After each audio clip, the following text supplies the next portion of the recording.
Esta cooperativa tiene una gran historia y esta historia está hecha de muchas voces.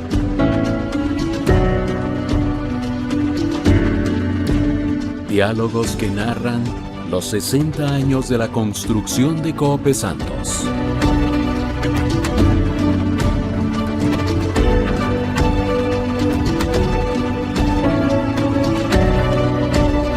Diálogos desde los orígenes. Hola, ¿qué tal? Bienvenidos y bienvenidas nuevamente a una nueva edición de estos segmentos desde los orígenes, como hemos llamado, en el marco de los 60 años de fundación de nuestra cooperativa de electrificación rural Coop Santos. Queremos con esto subrayar sobre todo las raíces, los orígenes, los motivos, los personajes, las circunstancias que llevaron a que hoy esta cooperativa, que nos da tal calidad de servicios y también de bienes accesibles para un mayor número de personas, se vea con una perspectiva más completa y que quienes pertenecemos a ella y quienes no, pues tengan una idea más clara de dónde nació y cómo se fraguó esta exitosa idea de una empresa social como es Coop Santos. Bien, hoy nuestro invitado es don Eduardo Villalón González. Él era el encargado de promoción de cooperativas del Banco Nacional en la época en la que nació Coop Santos. Bienvenido, don Eduardo, a Coop Santos y gracias por acompañarnos en esta conversación. Gracias a ustedes. Es un placer tenerlo aquí. Gracias. Bueno, ha venido desde San José, pero su historia en relación con las cooperativas eléctricas es de mucho tiempo atrás. Cuéntenos, para comenzar, ¿cómo se involucra usted con el Banco Nacional, que es a donde usted empieza a trabajar para después tomar el tema cooperativo? Bueno, ingresé al banco y trabajé durante 8 años en diferentes departamentos. Y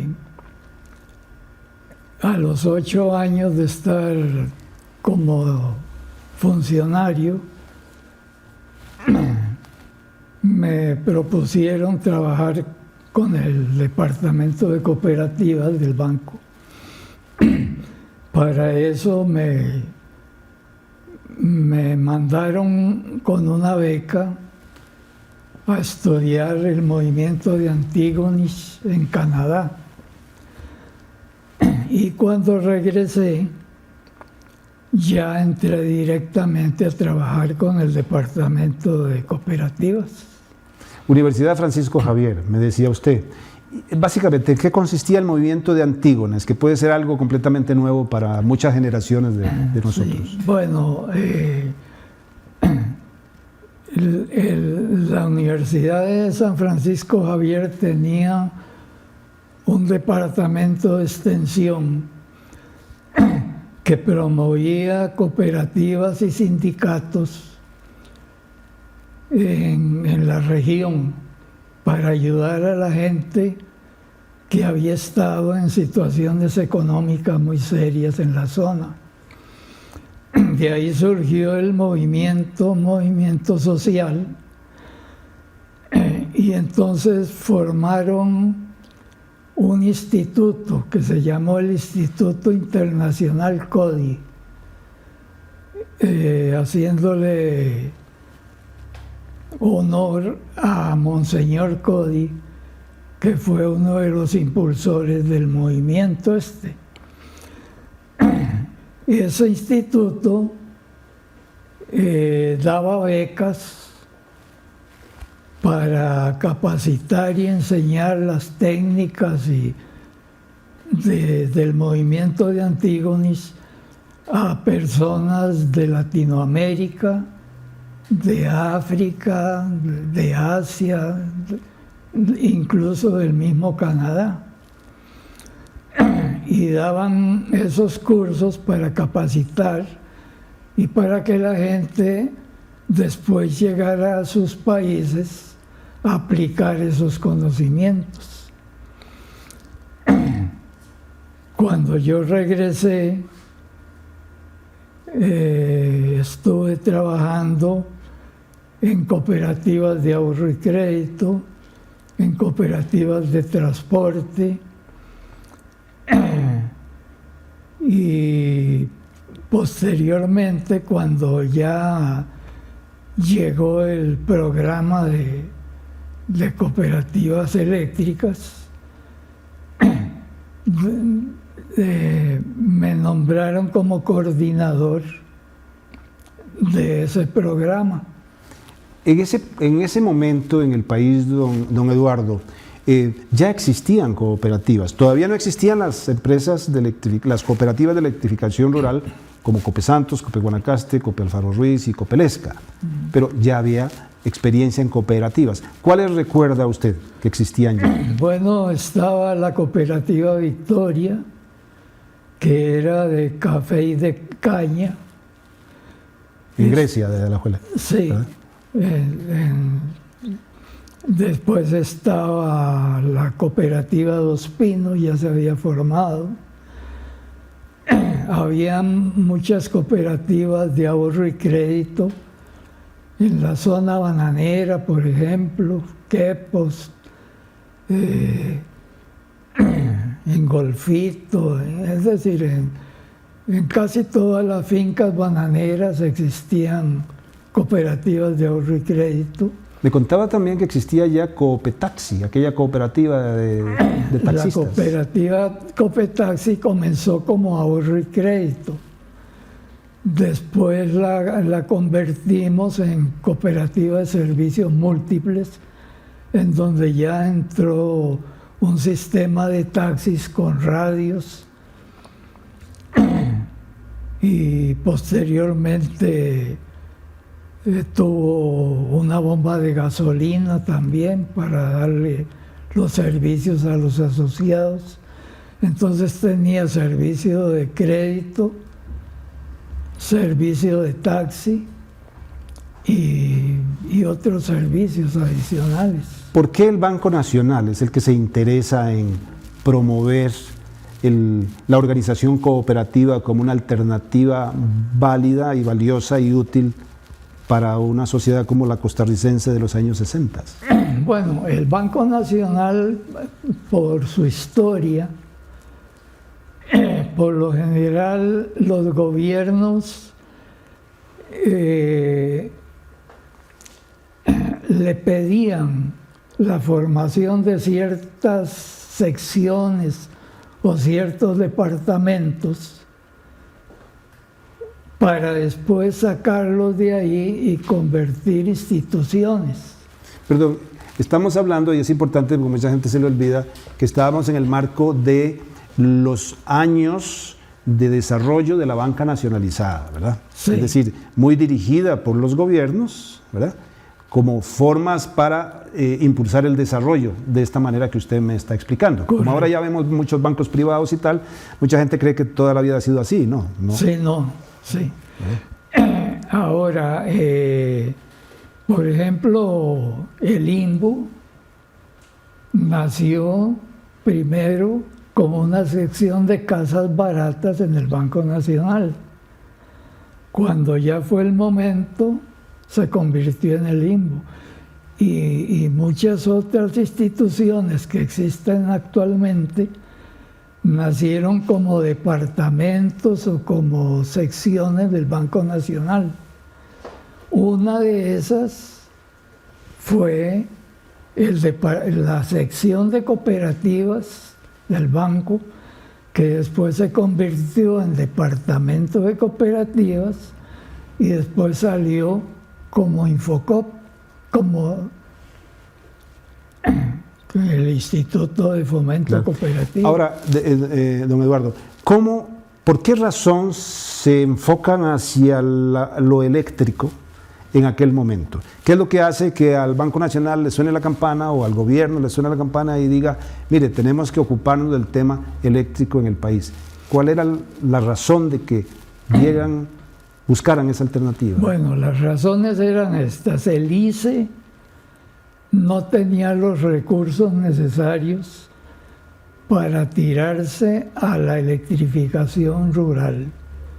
era muy cara, no había suficiente mercado y había una gran necesidad de que se extendiera el servicio a las áreas rurales. Había algunas zonas del país que estaban pidiendo el servicio porque lo ocupaban. Y como el ICE no tenía los recursos,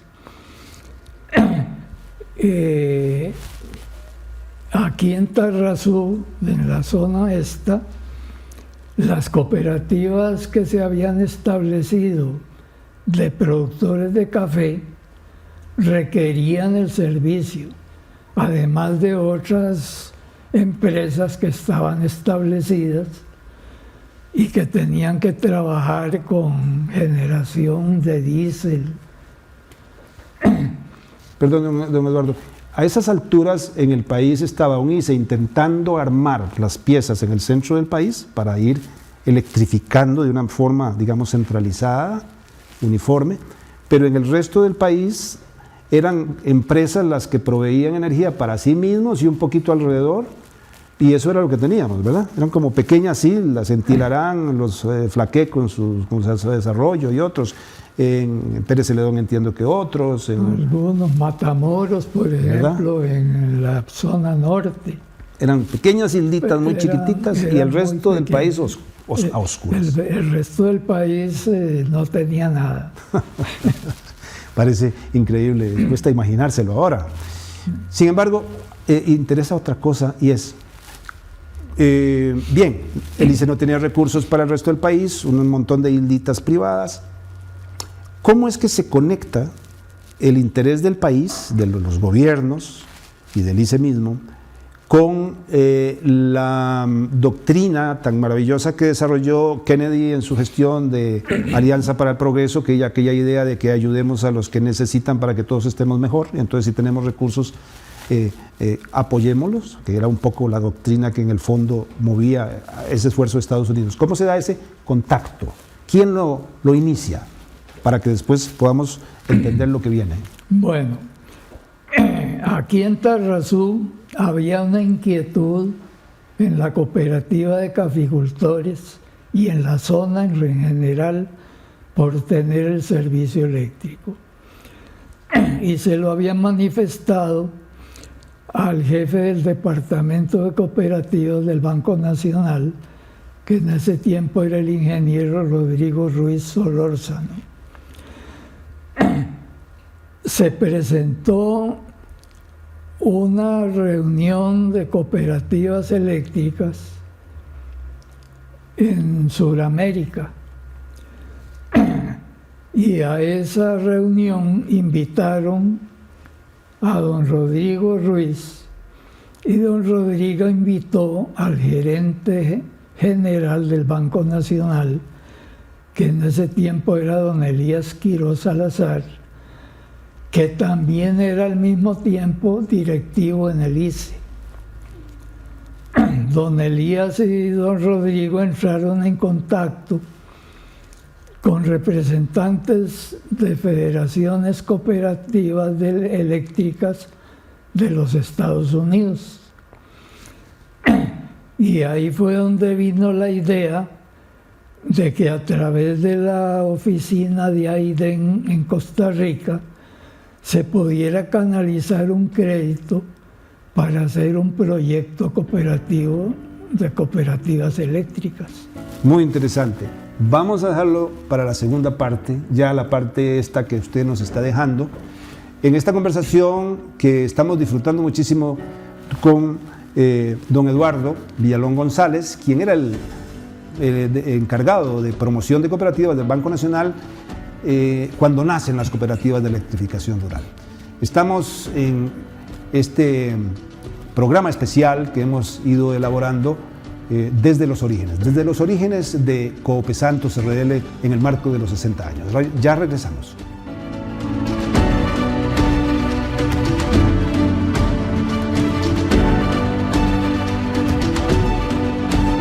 Diálogos desde los orígenes.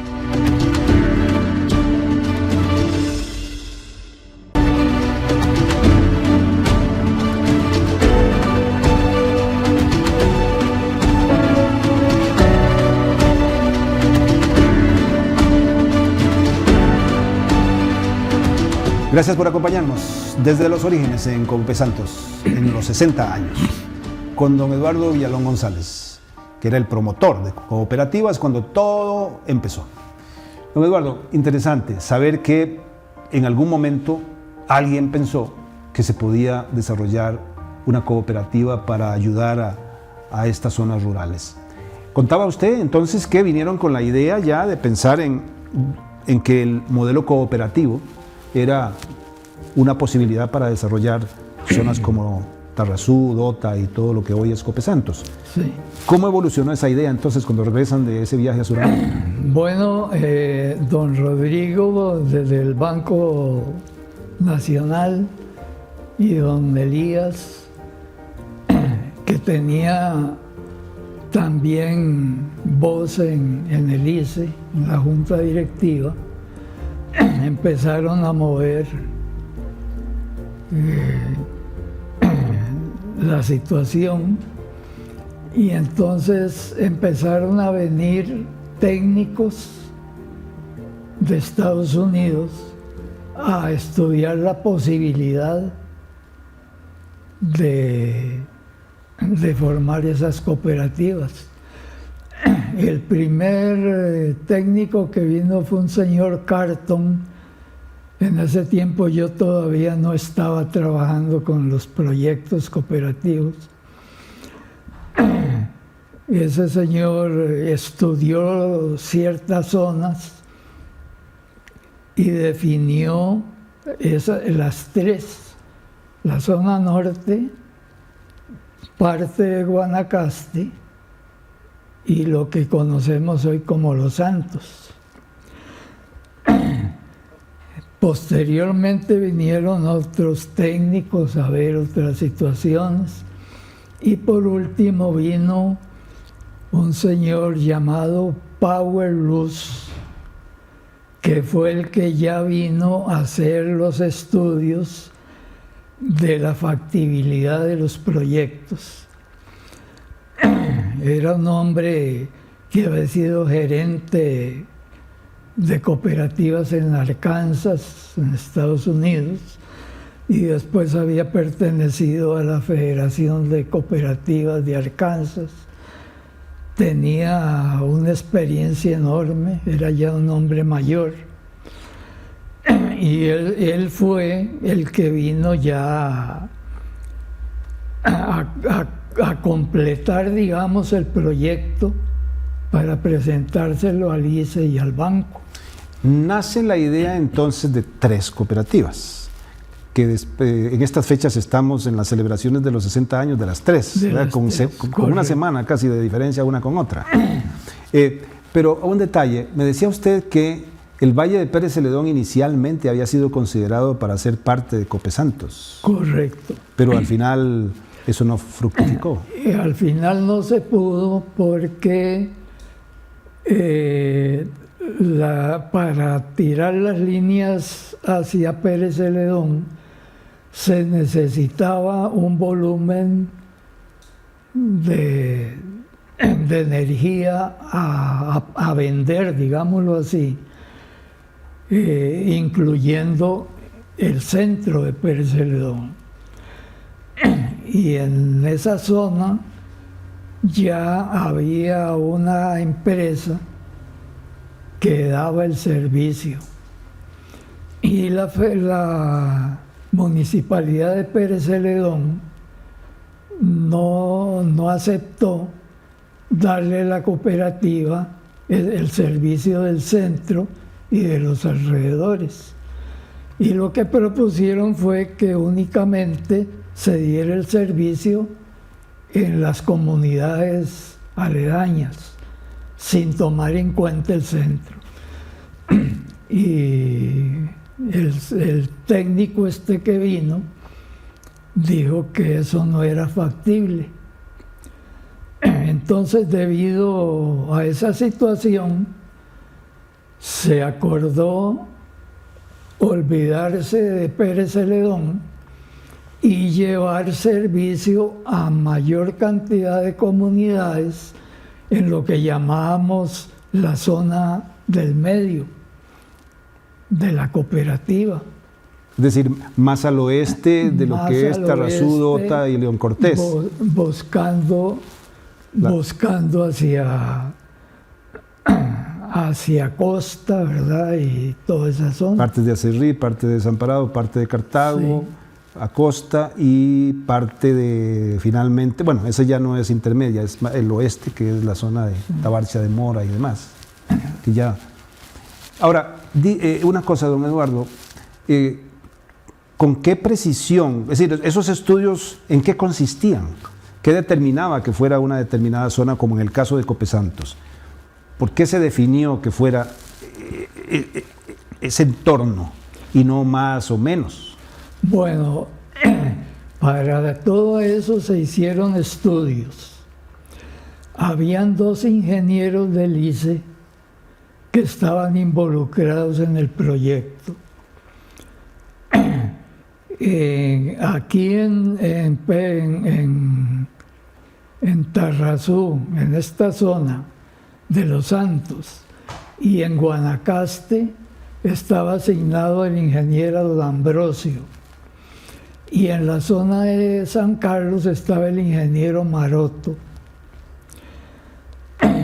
Ellos trabajaban con los técnicos que mandaban por medio de A&D de las cooperativas de Estados Unidos. Y también coordinábamos con el Departamento de Cooperativas y el A&D también, es decir, eran 4 instituciones prácticamente, pero la parte técnica la llevaron los técnicos que vinieron de Estados Unidos y los técnicos del ICE. El principio de todo esto en la zona de Los Santos, ¿con quiénes contaron ustedes para empezar a desarrollar la cooperativa? Aparte del gran interés que tenía Copetarrazú y Copedota de que pudieran tener energía. Bueno, pero había otros actores sociales, políticos y las comunidades. Ese trabajo, ¿cómo lo desarrollan desde un principio? Bueno, eso ya me tocó a mí como promotor, pero también estuve ayudado de un montón de personas que tenían interés en las comunidades. Entonces, en cada comunidad se organizaron como comités, que eran los que se encargaban de la promoción. Además, me tocó en la zona de Los Santos y en Guanacaste la impartición de los cursos de cooperativas, en donde se le enseñaba más a las personas las bondades de tener una cooperativa. Como todo en la vida hay que persuadir, porque a golpes nada se logra. Sí. Más bien, de pronto las cosas salen al revés. Esa capacidad de persuadir, de convencer, esa paciencia para ir un día y otro también, y en medio de las dificultades de comunicación atraer a la gente o llevarle conocimiento, eso me parece una tarea casi ir montaña arriba, porque una zona geográfica, no hay una cooperativa que tenga una zona geográfica más difícil que esta, sí, ¿verdad? Para desplazarse. Aún así, ¿lograron persuadir a todos? ¿O hubo gente que se opuso o que dudó de que el proyecto caminara? No, había personas que decían que no, que la cooperativa era un ofrecimiento político nada más, y otras personas sencillamente decían que era imposible, ¿verdad? Pero me imagino que día a día ustedes pudieron ir demostrándoles que las cosas iban en serio y que todo el mundo colaboraba con eso. Sí, ¿verdad? y hubo mucha gente en las distintas comunidades que trabajó muy duro. Entre ellos tengo que citar al padre Luis Guillermo Calderón, que era el cura párroco de San Cristóbal Norte de Desamparados. El padre fue un pilar, digamos un apóstol así. efectivo. Sí. Qué bien. Una pregunta. ¿Cuándo, con su experiencia y habiendo visto usted todo ese proceso, sintió o se sintió usted satisfecho de que la tarea había sido hecha? ¿Qué día marcó ese momento para usted, siendo un protagonista fundamental de la creación de Copesantos y otras cooperativas? Bueno, yo diría que fue el día de la constitución de la cooperativa, la asamblea constitutiva que se hizo en San Cristóbal Norte. Allí se nombró ya algunos cuerpos directivos, porque en aquel tiempo la ley de cooperativas facultaba al Banco Nacional a nombrar ciertos directores en el Consejo de Administración para ir capacitando y enseñando a los asociados de base por un tiempo determinado para que ya después ellos pudieran manejar solo su cooperativa. Y en ese tiempo se nombraron en la asamblea constitutiva, se nombraron 4 directores por parte de los asociados. Y acordamos que se hiciera por diferentes zonas para que hubiera mayor representación. El banco nombró los otros directores y la asamblea le presentó al banco, a la junta directiva del banco, porque así lo disponía la ley y los estatutos, una lista de 3 candidatos para la gerencia de la cooperativa. Y entonces, entre esos candidatos, la junta directiva del banco nombró al gerente. Un proceso eminentemente democrático. De educación, de consulta, de votación y de elección. No, Sí. no imposición ni mucho menos, aunque sí había dirección respecto a donde se quería llegar. Ahora, don Eduardo, estamos en el 2025, son 60 años de Copesantos y de las demás cooperativas de electrificación rural. ¿Qué ve usted en esas cooperativas? Han pasado 60 años después de la travesura que ustedes hicieron, ¿verdad? Es como una criatura y ahora ya anda sola y usted la ve a la distancia. ¿Qué sentimiento le genera verlas funcionando? Mire, es un sentimiento de satisfacción. Cuando yo recuerdo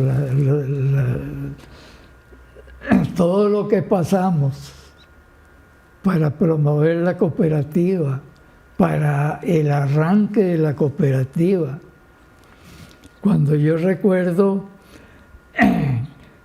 que para traer los primeros materiales para construir las líneas, yo me tuve que convertir casi como en un empleado de una agencia aduanal, que fue la que me enseñó a llenar los formularios de las 3 cooperativas para hacer los trámites en las aduanas, para desalmacenar la postería, los herrajes, los cables, todo. Porque a mí me tocó todo eso. ¿De dónde venían, por cierto, los materiales? Unos de Estados Unidos, otros, los postes creo que eran de Guatemala, de Honduras, creo más bien. Y de Estados Unidos unos venían por avión. Tuvimos que hacer un contrato con una agencia de transportes que era de don Enrique Odio Cooper, que tenía servicio en todo Centroamérica y aquí también en el país. Él era el que se encargaba de llevar a las cooperativas los materiales.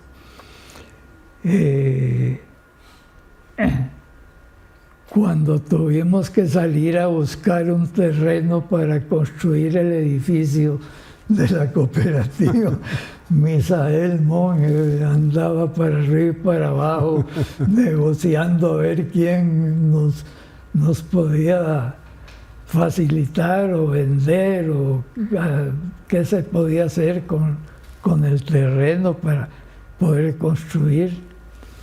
En fin, era incluso cómo sería el mundo aquel, que nunca se me olvida. Ahora yo veo a todo el mundo con celulares para arriba y para abajo y veo toda esta maravilla de servicios eléctricos y técnicos, de internet y todo esto. Y recuerdo una vez que venía yo para una reunión en Tarrazú, en que me varé en el jardín de Dota y tuve que irme del jardín de Dota por potreros y por trillos hasta La Lucha para llamar a la taxi para que me vinieran a auxiliar. Menuda caminada para llegar a un teléfono. ¿Y dónde estaba el teléfono? ¿Ah? ¿Era un teléfono público, un privado? ¿Qué? No, en La Lucha, ahí Por radio. En la fábrica de alfombras y de mecate fue donde me prestaron el teléfono. Yo dije, el único teléfono que yo conozco aquí es el de La Lucha, tengo que llegar allá. Bueno, esa es una buena demostración de voluntad, de deseo de que las cosas salgan bien y en buena hora que hoy pueda ver usted todo lo que hay a su alrededor y en mucha parte gracias a su esfuerzo, don Eduardo. Es indudable. Don Eduardo, cuénteme el origen del nombre de Copesantos, como lo venía pintando. Bueno, cuando se decidió eliminar el servicio que iba hacia el general, entramos a la zona del intermedio para que el señor Power Luz, que era el técnico que estaba haciendo la última evaluación, conociera esa zona. Y en ese viaje íbamos en un vehículo de Lice,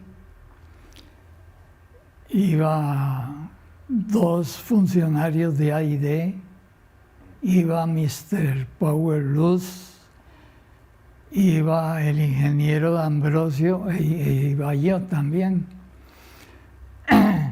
Y el señor Luz nos dice, bueno, ya ustedes pensaron en el nombre que le van a dar a la cooperativa. Y le digo yo, no, todavía no. Había una comisión que estaba redactando, viendo el asunto de los estatutos. Y me dice, bueno, aquí yo veo que todos los lugares tienen nombres de santos. ¿Por qué no le ponen a la cooperativa el nombre de Cooperativa Los Santos? Ahí fue donde salió la idea de ponerle Copesantos a la cooperativa. Cuando se redactó el estatuto, que fue difícil. Muchas gracias por acompañarnos aquí en Copesantos. Con mucho gusto.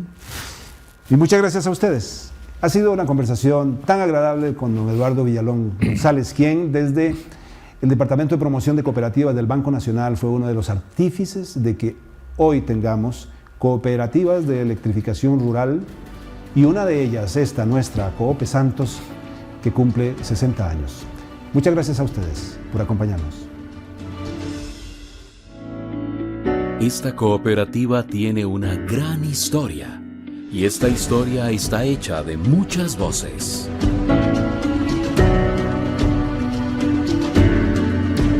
Diálogos que narran los 60 años de la construcción de Copesantos.